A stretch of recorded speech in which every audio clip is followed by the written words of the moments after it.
आज के इस वीडियो में आप सभी दोस्तों का तहे दिल से स्वागत है। मैं सोच रहा था कि फ़िज़िक्स पर भी कुछ वीडियोस बनाई जाए।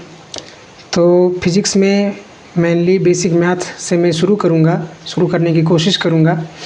और इसमें मैं पहले सोच रहा था कि जो है लंबे लंबे वीडियोस बनाऊँगा, यानी कि 1 घंटे 1.5 घंटे का वीडियोस, और कुछ इस तरह के स्लाइड्स का इस्तेमाल करूँगा। लेकिन बाद में फिर मैंने सोचा कि जो लंबे वीडियोस होते हैं वो ऑलरेडी जो है यूट्यूब पर अवेलेबल हैं और काफ़ी बोरिंग हो जाता है उन्हें देखना कंटिन्यूसली।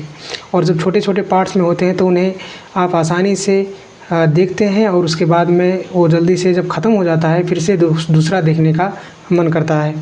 तो फिर मेरे माइंड में आइडिया आया कि क्यों ना 5 मिनट 10 मिनट इस तरह का वीडियो जो है बनाया जाए। तो बस इसी कंसेप्ट को आत्मसात करते हुए आगे बढ़ते हुए आज से मैं कोशिश करूँगा फ़िज़िक्स पर वीडियोस बनाने की, और हम शुरू करेंगे बेसिक मैथ से। तो जैसा कि आप देख सकते हैं मैंने लिखा है टुडेज़ गोल में, जैसे कि basic concept of trigonometry, basic algebra, binomial theorem, GP series, इसी तरह से डिफरेंशिएशन है, इसी तरह से इंटीग्रेशन है, इसी तरह से ग्राफ के बारे में जो चीज़ें हैं आपको बेसिक मैथ्स में बताई जाएंगी। यानी कि जो ओवरऑल फ़िज़िक्स में जितने इम्पोर्टेंट जो मैथमेटिकल चीज़ें आती हैं, कैलकुलेटिव चीज़ें, वो सारी चीज़ें बेसिक मैथ्स में कवर कराई जाती हैं बेसिकली। इस तरह से आप समझिए। तो इसमें कैसी चीज़ें पढ़ाई जाती हैं, जैसे आप देखिए, जैसे कि पहला जो क्वेश्चन है, find value of a given product. अब यहाँ पहला सवाल देता है 1.33 × 12।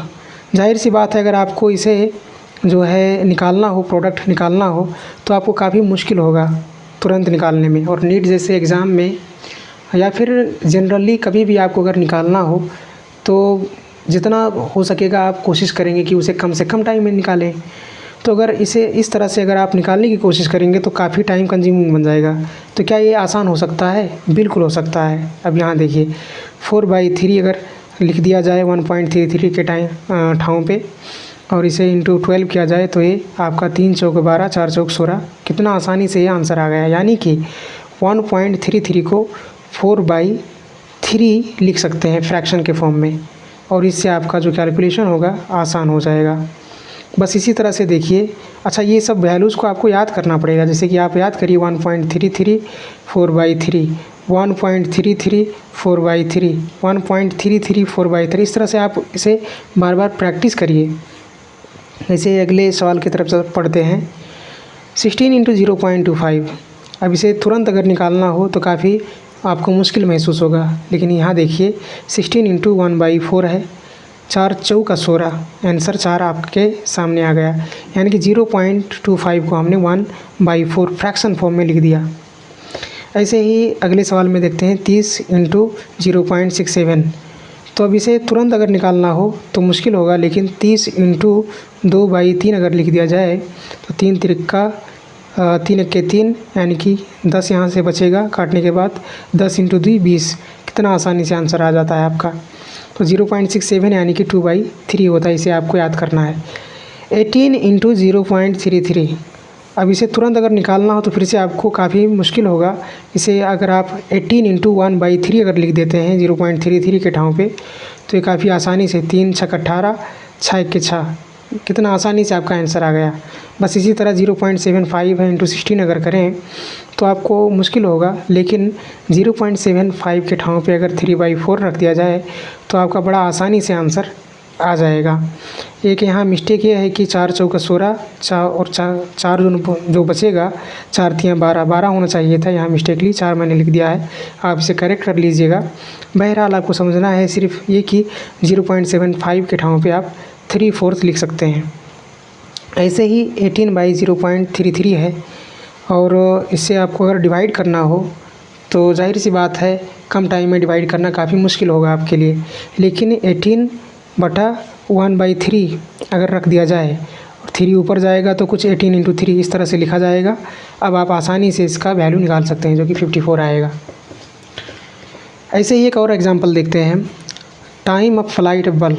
अगर मानो सपोज किसी एक हाइट से आपने एक बल को जो है ड्रॉप कर दिया, छोड़ दिया। इनिशियली उसका वेलोसिटी 0 था, आपने वहाँ से उसे छोड़ा। अब उसे ग्राउंड तक पहुँचना है, जो कि हाइट कितने हाइट पे है, 122.5 मीटर के हाइट पर है।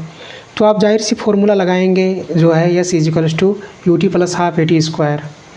H is equals to U T plus half A T square वाला फार्मूला लगाएंगे, हाफ जी टी स्क्वायर वाला फार्मूला लगाएंगे। तो उसी फार्मूला को जो शॉर्टकट में, जो कि यू का वैल्यू 0 है, तो कुछ इस तरह से दिया है, T F is equals to, उसी फार्मूला को आप कुछ इस तरह से लिख सकते हैं, square root 2h by small G. लेकिन यहाँ एक कम्प्लेक्सिटी ये है, जब आप T F is equals to 2 into 122.5 बटा जी का वैल्यू 9.8, इस तरह से आप वैल्यू लिखकर जब निकालने की कोशिश करेंगे तो आपको काफ़ी ये बोरिंग लगेगा, काफ़ी ये कम्प्लेक्स लगेगा आपको, आपका जो कैलकुलेशन है काफ़ी मुश्किल आपको महसूस होगा। तो क्या ये आसान बन सकता है? बिल्कुल बन सकता है। कैसे बन सकता है? यहाँ पर देखिए, T F is equals to 2 into 125 बटा 10 हमने लिख दिया, यानी कि 122.5 को हमने थोड़ा सा इसका वैल्यू बढ़ा दिया और 9.8 को भी थोड़ा सा बढ़ा दिया, यानी कि 10 कर दिया। तो जो वैल्यू आया कुछ इस तरह से 2 इंटू 125 250 बटा 10 आया, यानी कि 25 बचेगा रूट के अंदर, जो कि बाहर निकल के 5 सेकेंड हो जाएगा। लेकिन 5 ही सेकेंड एग्जैक्ट आंसर तो नहीं है, जैसा कि हमने इसे थोड़ा सा बढ़ाया है, इसे थोड़ा सा बढ़ाया है और इसे भी थोड़ा सा बढ़ाया है। तो वैल्यू बस आप उसी अंदाज में इसे थोड़ा सा बढ़ाया है, इसे थोड़ा सा ज़्यादा बढ़ाया है। तो आपको ये करना है कि जो वैल्यू है उसे थोड़ा सा, अब अगर आपके ऑप्शन में दिया होगा तो बस उसी हिसाब से आपको उसे एनालाइज कर लिखना है। अगर आपको, जैसे कि हमने थोड़ा सा सिर्फ इसे बढ़ाया है, लेकिन ये थोड़ा ज़्यादा 2.5 से बढ़ाया है, इसे 0.2 से बढ़ाया है, इसे 2.5 से बढ़ाया है, एक बड़ा वैल्यू से बढ़ाया है। तो जाहिर सी बात है जो वैल्यू है थोड़ा सा कम आना चाहिए, थोड़ा सा कम आना चाहिए, 5 सेकेंड से थोड़ा सा वैल्यू कम होगा। तो ये हुआ फर्स्ट पेज में। अब इसी को दूसरे पेज में देखते हैं। अब जैसे कि यहाँ एग्जांपल देता है, क्वेश्चन पूछता है find value of 2.43 into 0.7 is equals to what. यानी कि आपको अगर ये मल्टीप्लाई करने को कहा जाए तो डेसिमल वाला जो वो होता है, नंबर होता है, काफ़ी मुश्किल महसूस होता है उसे मल्टीप्लाई करने में। ऑप्शन दिया 2.087, 1.701, 1.879, 1.254। अब ये क्या आसान बन सकता है? बिल्कुल बन सकता है, कुछ इस तरह से आसान बन सकता है। 2.43 बटा 0.7 बटा, अब आप देखिए 7 × 21 1 2 गया, 7 चौका 28 2 30 0 बचा, 3 गया, 7 दूनी 14 14 और 3 17 17 आ गया। इस तरह से आप नॉर्मली लिख लीजिए चीज़ों को।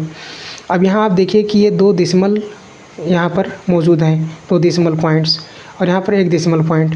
तो यानी कि आपको जो प्रोडक्ट है, जो रिज़ल्ट है, उसे 3 डेसिमल पॉइंट आगे रख देना है, 1 2 1, यानी कि 3 डेसिमल पॉइंट आगे रख देना है। कितना आसानी से आपका आंसर आ जाएगा। फिर अगले क्वेश्चन की तरफ बढ़ते हैं। Find value of given division. आपको डिवाइड करने को कहा गया 1028 by 489 is equal to what. Option देता है 2.10, बी 2.46, सी 1.98, डी 2.00। तो अब अगर आपको ये फास्ट निकालना है तो काफ़ी मुश्किल हो जाएगा आपके लिए, इसको निकालना काफ़ी कम्प्लेक्स महसूस होगा।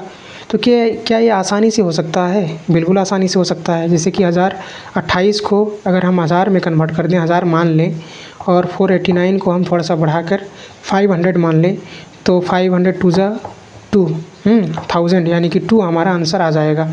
लेकिन क्या ये एग्जैक्ट आंसर है? नहीं है, क्योंकि आप देखिए यहाँ पर हमने वैल्यू कम कर दिया है, न्यूमरेटर को हमने घटा दिया है, डिनोमिनेटर को बढ़ाया है। तो जो घटने वाला चीज़ है, जो घटने वाला चीज़ है उसे और घटा दिया है, और जो काटने वाला चीज़ है, घटाने वाला चीज़ है, उसे और बढ़ा दिया है। तो जो वैल्यू आया है वो जाहिर सी बात है और घटकर आया है, जितना उसको होना चाहिए था उससे घटकर आया है।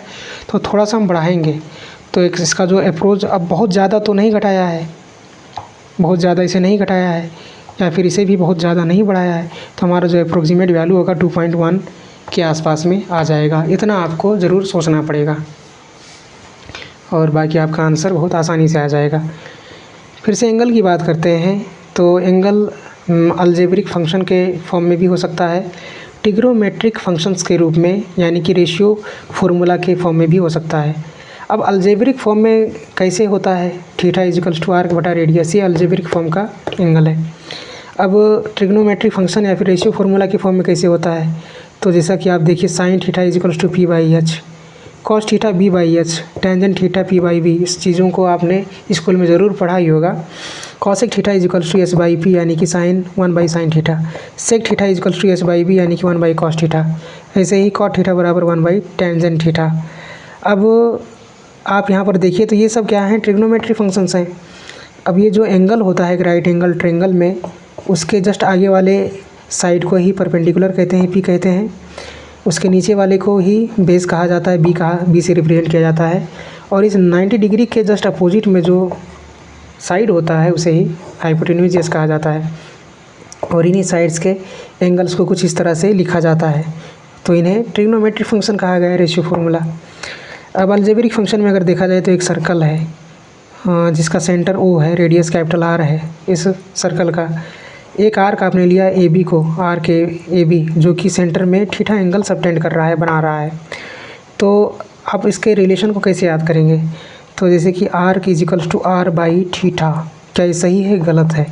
क्या थीटा बाई आर है, उसे उल्टा कर देखते हैं, क्या सही है? बिल्कुल गलत है। तो सही तरीका क्या होगा, आर्क इजिकल्स टू आर और थीटा दोनों को मल्टीप्लाई कर दीजिए, arc is equals to theta dot R. देखिए arc is equals to R theta. तो इस तरह से आप इसे आसानी से याद कर सकते हैं। तो आज की वीडियो में इतना ही। अगर आपको कोई सजेशन देना है तो ज़रूर कमेंट करिए, कोई अगर डाउट है तो ज़रूर पूछिए। आज के लिए इतना ही, और अगले वीडियोज़ में हम दूसरा स्लाइड इस तरह से लाएंगे, बेसिक मैथ्स पर लाने की कोशिश करेंगे इंशाल्लाह। तब तक के लिए इस चैनल पर बने रहिए और चैनल को सब्सक्राइब करिए, अपने दोस्तों में भी शेयर करिए। और आज के लिए इतना ही, थैंक यू।